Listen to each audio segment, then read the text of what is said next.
સુરત શહેરમાં ખાડીપુરના કારણે તારાજી સર્જાઈ હતી. ખાડીપુરના પાણી ઓસરી તો ગયા હતા, પરંતુ ખૂબ જ નુકસાની છે તે જોવા મળી રહી છે.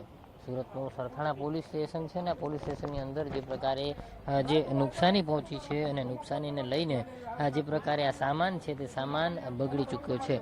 મહત્વનું કહી શકાય કે આ જે પીએસઓ કે ઓફિસની અંદર જે ચોપડા છે, ચોપડા સહિતનું સામાન પલળી ગયો છે. સાથે સાથે સુરત મહાનગરપાલિકાની ટીમ મોડે જાગી છે ને જે પ્રકારે કામગીરી હાલ કરવામાં આવી રહી છે. મંતવ્ય ન્યૂઝ ચેનલ દ્વારા જે અહેવાલ પ્રસારિત કરવામાં આવ્યો હતો, ત્યારબાદ પાલિકાની ટીમ જે છે તે તાત્કાલિક સરથાણા પોલીસ મથક આવી પહોંચી છે અને સફાઈ કામગીરી છે તે હાથ ધરવામાં આવી રહી છે.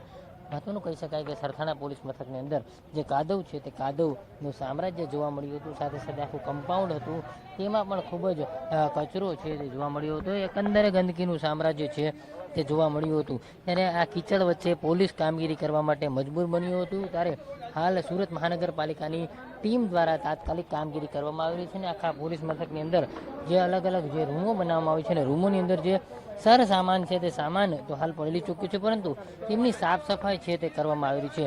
એકંદરે તાત્કાલિક જે સાફ સફાઈ છે તે શરૂ કરવામાં આવી છે અને મહત્વનું કહી શકાય કે જે પ્રકારે તારાજી સર્જાઈ હતી અને તમામ જે ચેમ્બરોની અંદર કાદવ ભરાયો છે અને કાદવ ભરાયા બાદ તેમની સાફ સફાઈ કરવાની કામગીરી હાલ સુરત મહાનગરપાલિકાના કર્મચારીઓ દ્વારા કરવામાં આવી રહી છે.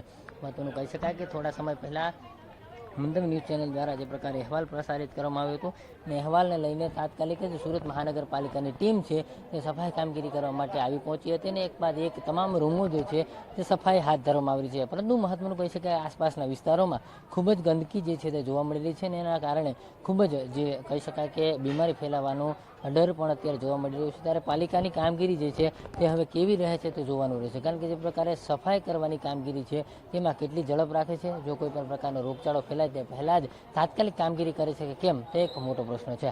કેમેરામેન કેસી વગાસી સાથે દિવેશ પરમાર, મંતવ્ય ન્યૂઝ, સુરત.